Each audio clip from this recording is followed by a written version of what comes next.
ItsFPV have released a new version of the Era frame called the Era Mini.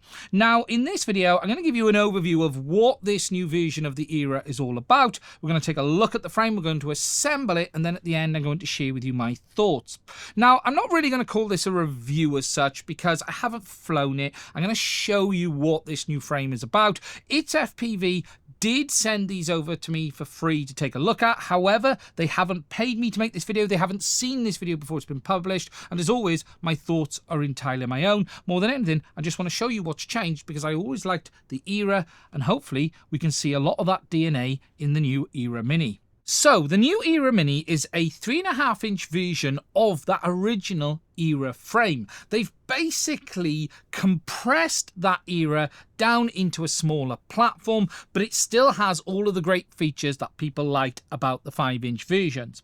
Now, the Era Mini is designed to be used with all of the different FPV systems on the market. In fact, they actually have two versions of this frame. You have a standard version, which is designed to be used with analog, Avatar HD, HD0, or even the likes of DJI O4 standard. And then they have a dedicated version, which is designed to be used with the DJI O4 Pro Air unit. That allows it to take that larger camera in that front end.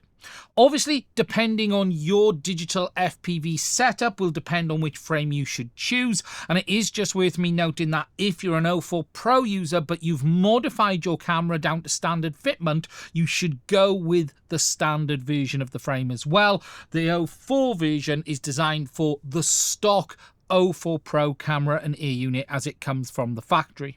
Diving in and taking a look at the kit in a bit more detail, this is obviously a self-assembly kit, so we're going to need to put the frame together, and we're going to do that here today. You can see when you open the box, you have everything inside, and then on the top, you have a little bit of a overview, a serving suggestion of what you can do with this frame.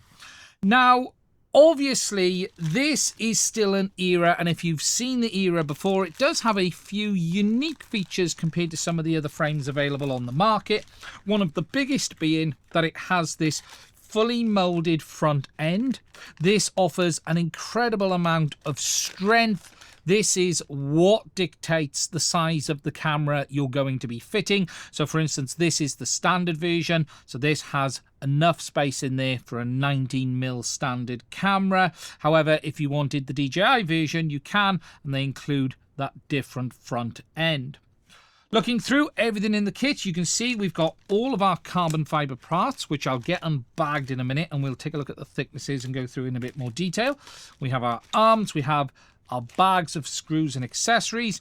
We have an ItsFPV sticker, some plastic printed pieces there for the arms, which is our standoffs. You've still got that frame design, which has this insulation piece in the center. We've then got some additional plastic and possibly TPU parts in there. And then we've got our two battery straps. What is also nice with this frame is that they do include one of those super sticky battery pads as well with the kit. That really does help keep your battery in place when mounting it on the frame. When it comes to the carbon fiber components, it is a very similar setup to the original Era frame. We have a bottom plate, a mid plate, and a top plate, which all mount to that front cage. Now, when it comes to thicknesses of the components, if we take a look at the bottom plate first of all, that is coming in at, depending on how hard I push, probably 2.1mm is what I would say on that. Maybe a bit more. When I come off a little bit, you can see if I push hard, we can get down to 2.02 or 2mm. If I let it settle, probably 2.1 is what I'd class that as. Let's check the mid plate. That is pretty much the same. Our top plate, that's coming in more like 2mm.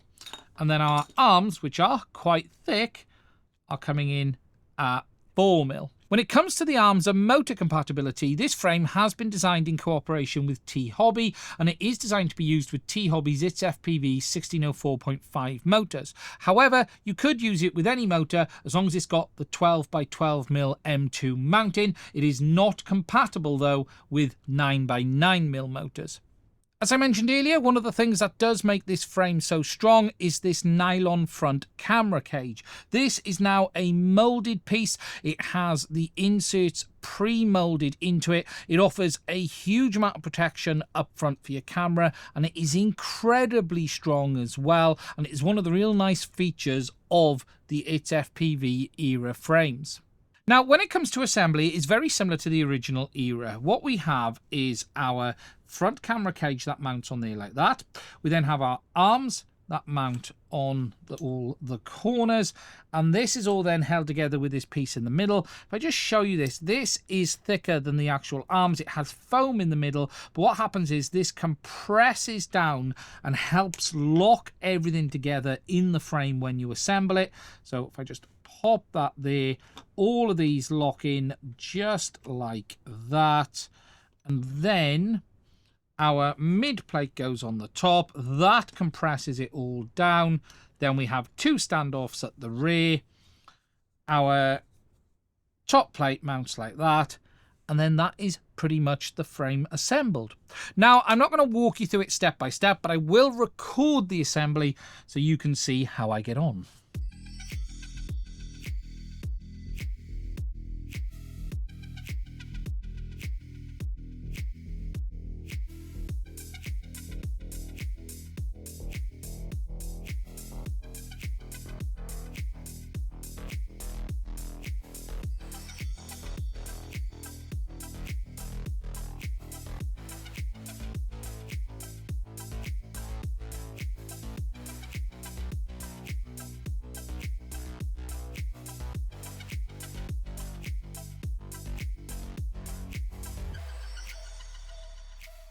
Okay, so as you can see, I've got the frame to this stage here, and I just wanted to walk you through a few things.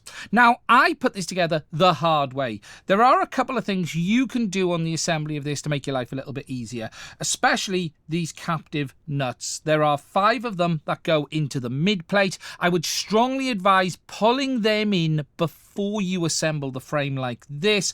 I did it the other way around, where I was pulling them in as I was doing it, and the screws are just a little bit short to allow you to do that. They obviously can't be any longer because they'd stick up into your flight stack, but I would advise pulling them in first, and that will make assembly really easy.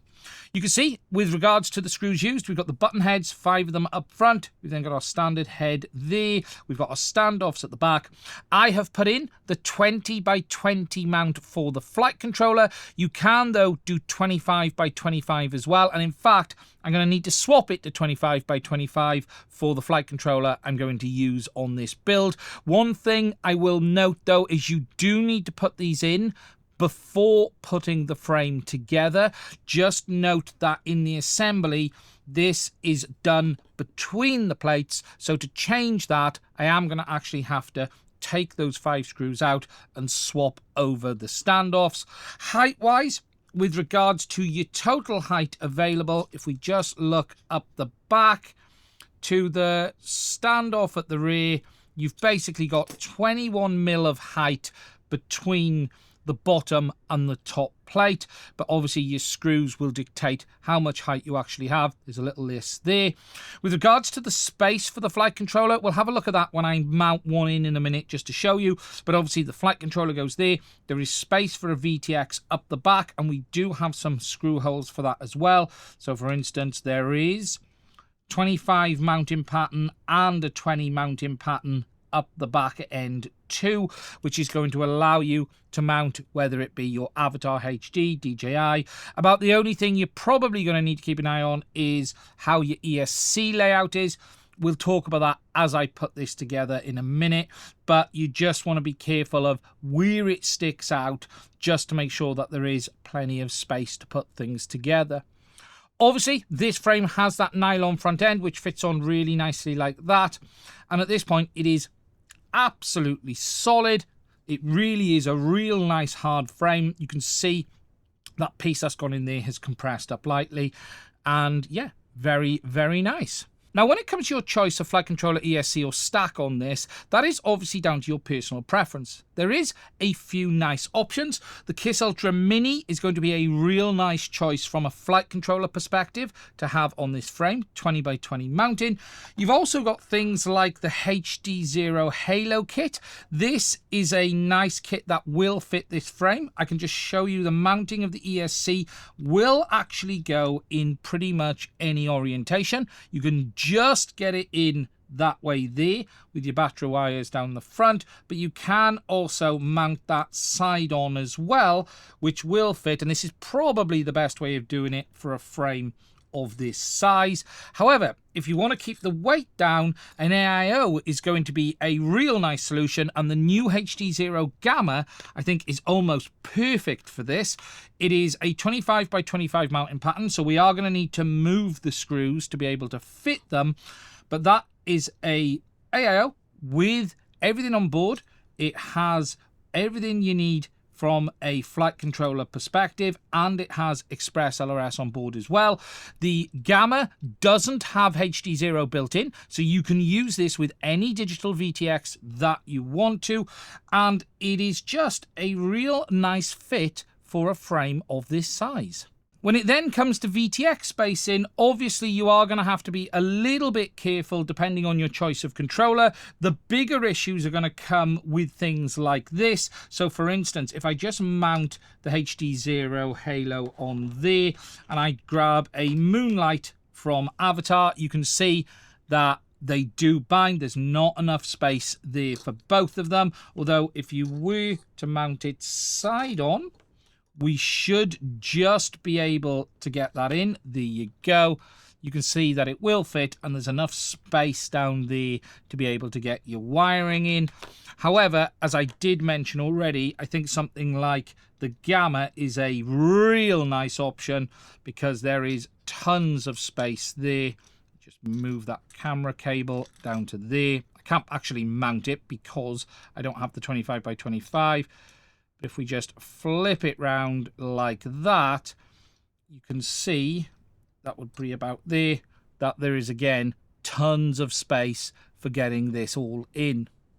And there we go. It is all done. Now, obviously, I don't have all the accessories on it at this point. So I don't have all the TPU pieces to go on the arms with the motors that go on the end. I don't have all of that. But that's the bare bones frame design there. You can see that it is a real nice compact 3.5-inch frame. Just to now give you some measurements on spacings. Just something to note is it's going to be a little bit tight up front here with your flight controller. So just be careful of that. From a total stack height perspective, we've actually got quite a bit of height in here. We have 21.7 mil.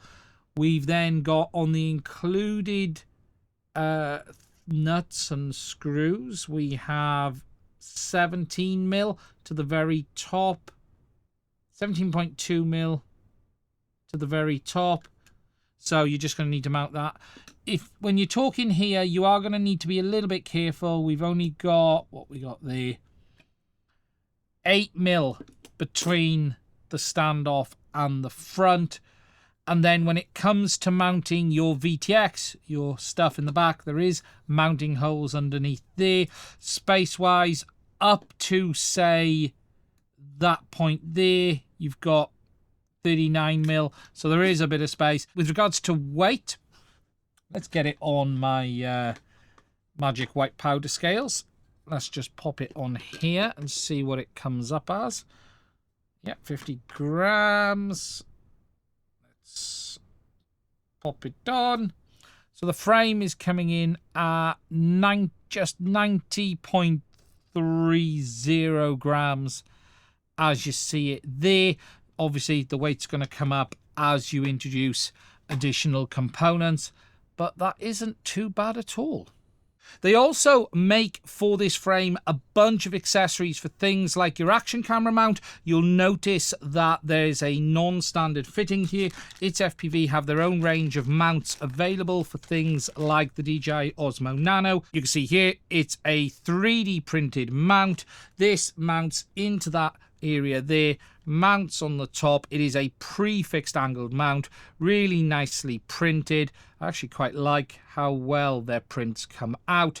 You've even got then like this clip-on section on the front for things like ND filters, things like that. You can see that it's not been opened before, so that's the first time that I've opened it. But yeah, just some real nice options available depending on your choice of action camera, and all of this is available from the ItsFPV website.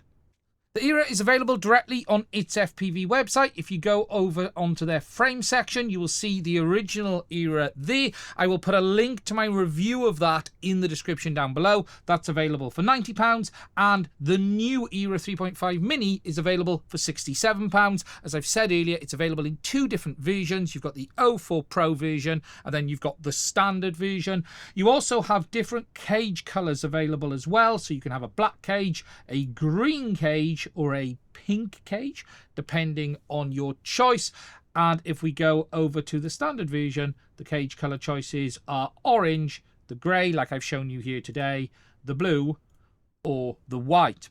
Now, obviously, this is a custom frame in the sense of it is a low volume custom frame made by ItsFPV. I often get a lot of comments on videos like this of, oh, that frame's a lot more expensive than something from the likes of SpeedyBee and others. The reality is here, you are paying for someone's attention to detail on a low volume product. There are absolutely cheaper frames available on the market, but what you have here is a frame from a manufacturer that has had a lot of thought put into it. They have built this themselves. They also make available all of the parts and accessories for that frame as well. So if I go on to spare parts, you can see they have all of the parts available for their frames. So if you're going to break an arm, you can go and buy it. If you break a cage, you can get it in the future. One of the big differences between the custom lower volume manufacturers and the bigger players like SpeedyBee and others is the fact that this frame isn't just going to vanish from the market when they make a new frame. They continue to keep making parts available for their products, and that is one of the big benefits of buying a frame from someone like this. Yes, I'm not going to sit here and pretend that you don't pay more money for that, but the reality is you're not only supporting a small company within FPV, but you're getting something that is their vision of what makes an FPV frame great. Okay, so that's it from me on this one. If you found it interesting, there'll be a link to the frame down in the description. I want to say a big thank you for ItsFPV for sending this over. Finally, I just want to say, if you like what we do here, please do consider supporting the channel. There are links down below to my Patreon, as well as Buy Me a Coffee. It is only through the support of my Patreons am I able to keep making content on this channel. And if you'd like to support us, please do consider checking it out. I want to say a massive thank you to all of my Patreons. We would not be able to do this without your support. Anyway, that's it from me on this one. Look after yourself. Let me know what you think in the comments section down below. Stay safe, and I will speak to you soon.